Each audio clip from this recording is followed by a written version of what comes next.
And we'll be talking about Chinese culture through the lens of traditional performing arts. Today we're going to enrich our lives by learning about China. And I want to thank Mayor Robbins for and Madeline McAvaney for bringing the goodies. And notice, try the lychee nuts, they're very good. Tastes like grapefruit. The cookies, very good. And Delia made the little Chinese cakes. And the jasmine tea, all very good. Now our presenter today is Henry Wang. Henry Wang is the publisher of a New York edition of Vision Times, also known as Canzong, which means See China. That's right. Vision Times is the largest weekly Chinese language newspaper in North America whose distribution covers New York, Boston, Washington, D.C., San Francisco, Los Angeles, Toronto, and Vancouver. Its mission is to connect Chinese immigrants with the mainstream society and to keep them abreast of the events back home in Asia. Without further ado, we have Henry. Ancient Chinese people, they seem to see the world quite differently from how Western civilization sees the world. So, some of the examples I put on the screen that we've actually already, talked about. Acupuncture, Chinese medicine, right? In this particular picture, you can see that, ancient Chinese doctors, they seem to be able to diagnose a patient using very, they don't have MRIs or CAT scans, right? This doctor is actually just by tapping the pulse of a patient, and he can figure out what ails her, I mean, what kind of magic is that? This is quite weird, right? And of course, we talk about Kung Fu, right? Civilization, as we know it, is roughly 5,000 years old. It came down, we began the Chinese people believe our common ancestor is the Yellow Emperor, Huangdi. And the land that, that the ancient China was often referred to as Shenzhou, or the land of the divine. So, there's this belief that this land was endowed to the people by the heavens. That we are sort of caretakers of this land, and we're supposed to thrive on that. So there are sort of the three main schools of thought that has sort of dominated or represented, Chinese culture. I'm sure many of you are probably familiar with that. On the very left, this Taoism, started from Lao Tzu, who was a sage, about 2,500 years ago. In the middle is Buddhism, came to China from India, started by Lord Buddha. So these two, you can kind of view them as, these are spiritual practices in China. And some people view them as religions, a Chinese religion. So they have more of an eye towards sort of the here and beyond, the transcendence of the human spirit. So Taoism focuses on cultivation of truth, whereas Buddhism focuses on offering the compassion, the offering salvation. So in that sense, you can say that in the Eastern Buddhism has a little more parallel to the Christianity in terms of offering salvation. Okay, and then the third school of thought that has really informed the Chinese life is Confucianism. Confucius, of course. The Chinese pronunciation is Confuzi, so Confucian, that's a little weird.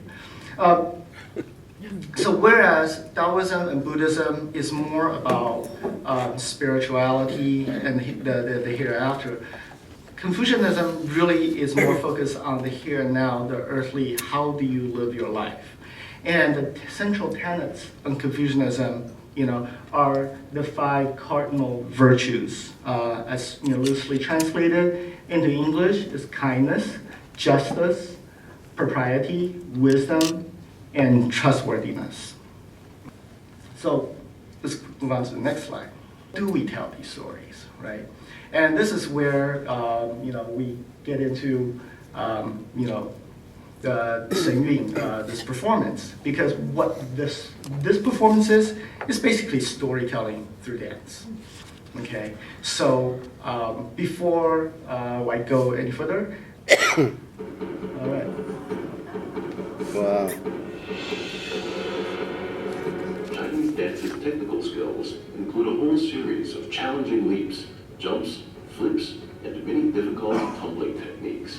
Wow. That's tough. In martial arts, there are striking and flipping techniques that came from ancient battlefields. They were used for fending off blows and such. After they were passed down, they were no longer used for fighting. They were used for artistic performance in the imperial court.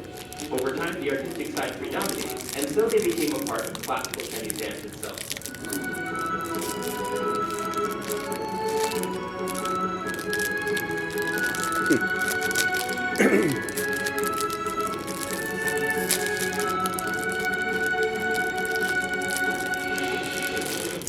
Another key thing about the classical Chinese dance is also the bearing or the essence we call yun. Okay, so what does that really mean? It is basically it can be expressed just in the glance, in the hand gesture that just has a lot of meaning. Really, just tells the story, and to develop that essence, you really the dancer, a lot of times it's more than just training. It's not more than just training the techniques. It really is a training of the personal cultivation. This is a monkey. In the middle is a monk. The second character from the right actually is a pig. And then the character on the far right is an ogre. The story of the Monkey King in China actually, I think, has a very similar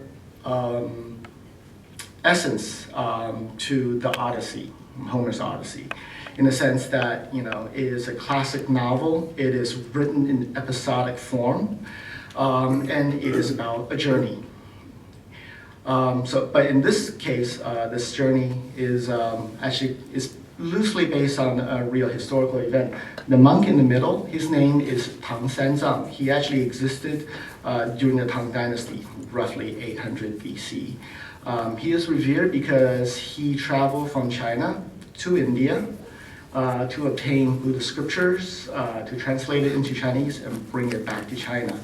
That was a very dangerous journey back in those days. He traveled by himself, crossed over the Gobi Desert, climbed over the Himalayas. The round trip took him over 10 years. In Chinese people, it is an epitome of a very key Chinese concept called xiao, or filial piety, or respect for one's parents, right? So this is really talking about the devotion of a daughter to her parents. She didn't do this for personal fame, for glory. She really did this for her love of her parents. And at the end of the battle, she really accomplished a lot, but all she wanted is to go back home to be with her parents. And also, it's not just a geographical diversity, there's also a diversity over a span of time, right? Because China over the last 5,000 years has gone through many, many dynasties, and each dynasty has its own customs and traditions. So we're going to see a lot of that. So let's take a look at some of the examples. So this is a dance from the princesses of one of the Chinese dynasties. And the Qing dynasty, that's the last dynasty, or the Manchurian dynasty. So this is the final dynasty in China before the Republican Revolution. Okay. The Manchurian princesses, these are the court ladies of Manchuria, known for their elegance. So you can see that in their outfit, one thing that really strikes you is a headdress, and also they walk around with a handkerchief. Pot shoes. You can kind of tell by the shape of the sole, right? So imagine walking on this. And of course, these dancers, they're actually dancing on them. So obviously it's a very ginger, very dainty movement. But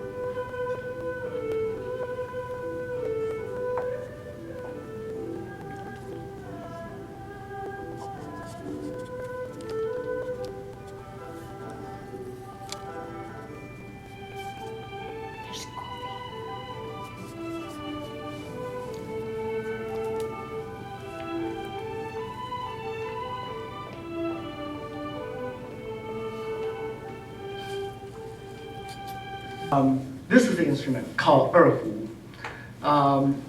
It's also known as the Chinese violin. You hear how expressive that sound is, right? And how plaintive.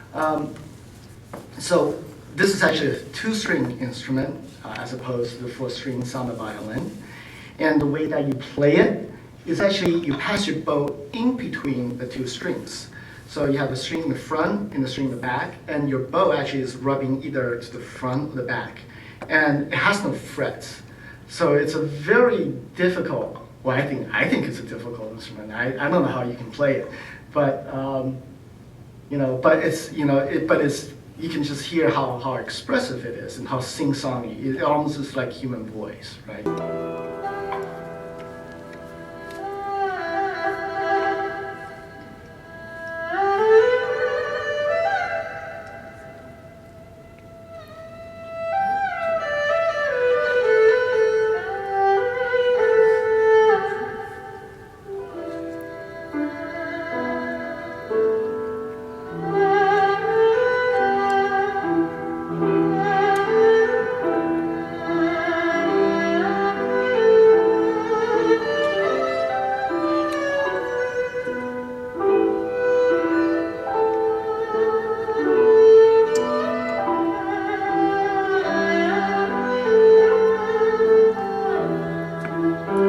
And Tibetan, the culture is Buddhist, it's heavily informed by Buddhism. So there is that reverence for the heavens. And so in this particular dance, it is a dance, in showing the gratitude to the heavens.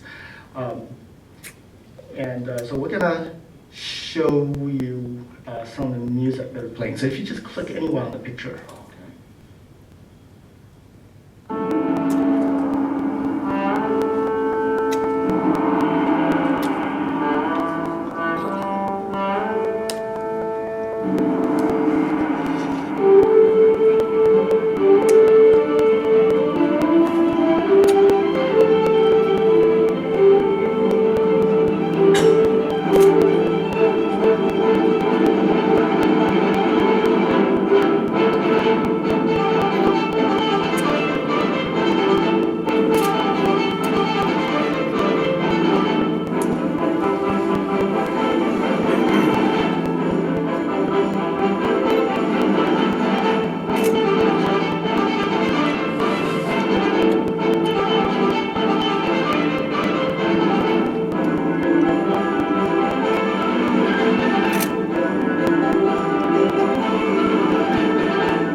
In the beginning, you heard, that trombone was simulating a horn.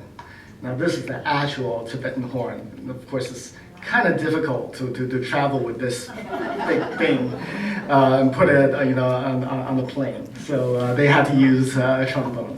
Okay. Well, actually, we talked about this already, so let's move on. So this is, worth noting. When we talk about the 5 notes in Chinese music, right? It actually corresponds the 5 elements in Chinese philosophy. Those 5 key elements are fire, earth, metal, water, and wood. And at the same time, in Chinese medicine actually believes that each one of these elements actually correspond to one of the vital organs in the human body. So the fire corresponds to the heart, earth corresponds to the spleen, metal corresponds to the lungs, water to the kidney, and wood to the liver. So as I mentioned, Sony actually is an American-based company. They're actually based in Orange County in New York. But most of the performers are ethnic Chinese. Many of them grew up in the West, in the US, in Europe, South America, some from Taiwan, began their training at a fairly young age. But a lot of the instructors were classically trained masters from China. They came to the West, basically they're exiles, because they want to pursue real arts, and they don't have that opportunity to do it in China. So basically, this is kind of a performing arts company in exile in the U.S. Okay. And go to the next slide. So, so Singing is going to be in coming to the NJ Pack, in May. So it was at Lincoln Center earlier in January. That's 5,000 years of history, lots of stories to tell. So every year they're touring from December through about May, and then they go back into rehearsal. They come up with new choreography, new stories, new music. Then they rehearse. 6 months. Then they go back on the road, and it's a different show. Yeah. One of the 100 stories you're talking about.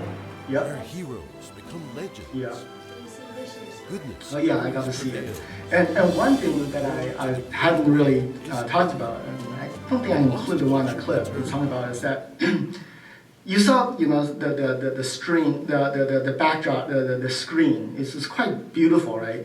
But it actually is an animated screen, so it's digital projection, and the characters on stage, they actually interact with the action on the screen. It is pretty amazing how they sort of integrate live action with digital animation in that storytelling. So that's going to be a treat when you go see it.